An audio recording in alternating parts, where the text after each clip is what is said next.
his season so far? Well, I think it's awesome. You know, we haven't done a ton of stuff, you know, in terms of marketing him, so I think it just shows that people are watching us on TV, and he obviously is playing all that, and he's put up the stats to back it up, and I couldn't be happier for him because he's worked his tail off to get to this point, and for him to get a little recognition, that's great. And, you know, we'll work hard to finish over the next few weeks to make sure more people know about him and get him into the finals. Yeah, it looks like it's a pretty good group in there. I mean, how do you feel about him possibly trying to get on to the next round?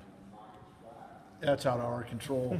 All we can do is make sure that he plays well over the next few weeks, and but you know, certainly an honor for him to be nominated with that group because that is a very special group of players. Have you been impressed how he's been able to sustain his workload? And I know that was a question that people had at the beginning, but now it's kind of become the thing that he does. Yeah, well, and especially now, just saying, you know, it's almost easier to stay warm, to be out there and be doing something to stay warm in last week's weather and really what we're expecting this week.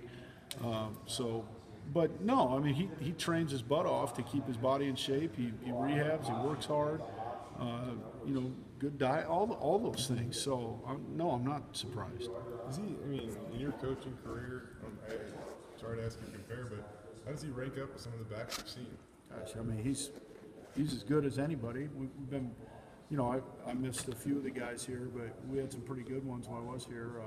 Forsey, David Michael, Ian Johnson, you know, and Jay's every bit as good as those guys, if not better. He's, I think all those things, the thing they have in common, they're all durable, they're all tough, and they all are multi-talented. They can run the ball, pass protect, catch it, run routes. So, you know, but Jay's gonna. He's probably more physically gifted than those other guys just because of his size. I know you got down early, so first half particularly, you had to pass some. I mean, you look up at halftime, he has 26 yards rushing. Look at the final stat sheet, he has 134. It seems like every game, we ask every week, but it seems like he keeps going at it, and it finally breaks for him. Yeah, and we understand that on offense too. You know, if you get him enough touches, good things are going to happen.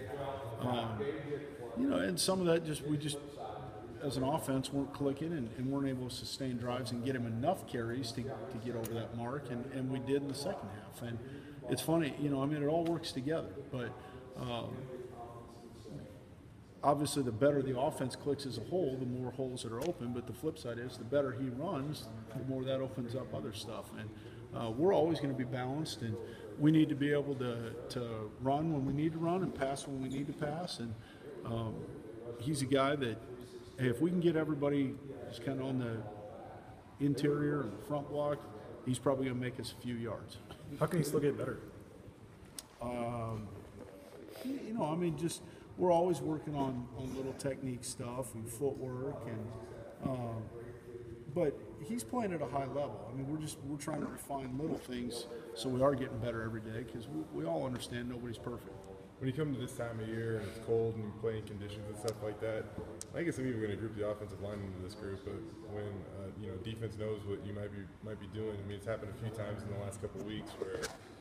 Yeah, they knew we were going to run and we ran. Yeah. I mean, how nice is it to have a ground game that can be productive? No question.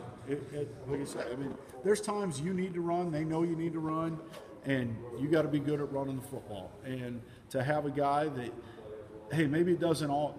If it is all block perfect, we go to the end zone. If it's not, he's a guy that's still making positive yards for you. Do you guys keep? I don't know if you keep stats like that anywhere, but how much does he make on his own? I mean, there's a run kind of.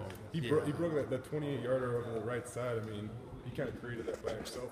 Yeah, we keep track of yards after contact, and that's just something we do for us, not really as a stat, just so we know how we're doing. But yeah, he does a great job. It's funny because when you say on his own, a lot of that's not on his own. It's a guy reaching out and touching him, and you know, we know that, hey, whoever we got in there at running back can't let a guy grab him and take him down. But he's certainly done a few things over the course of the year where it was like, wow, that wasn't kind of what we had in mind, and he made some positive yards on it.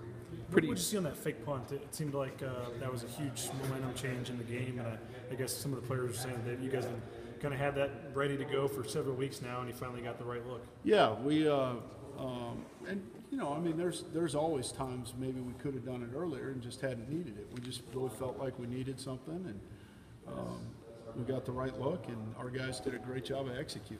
Getting Chris Santini the Special Teams Player of the Week, that'd be pretty cool. That might be the first time I've seen that, a guy getting it for doing something like that. Hey, kudos to the conference. I mean, obviously they understood the importance of that and all that. So, yeah, we're excited for them. How quick of a decision was that to go to that? I guess have you seen something earlier in the game that kind of made ready to go, or is that literally? Well, let's yeah, do it I mean, now? hey, it's 4th down. I mean, you only got a few seconds, and we felt good about it going into the game. We felt good about it after the first half, and decided to roll with it. And on punt return, I know Dante was back there quite a bit. What about what kind of went into that decision? And you can use him and Shane interchangeably? Or? Yeah, him and Shane, and they've done that over the past years here. So we use them both, and just kind of who's feeling good and how it's going there. What have you liked out of Jeremy since he's kind of taken over at kick returner? He's done a good job.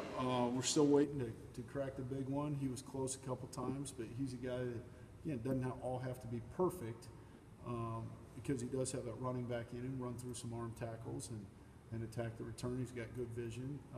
You know, I think all the things that we felt good about playing him this year. Hopefully, he can make us right on one.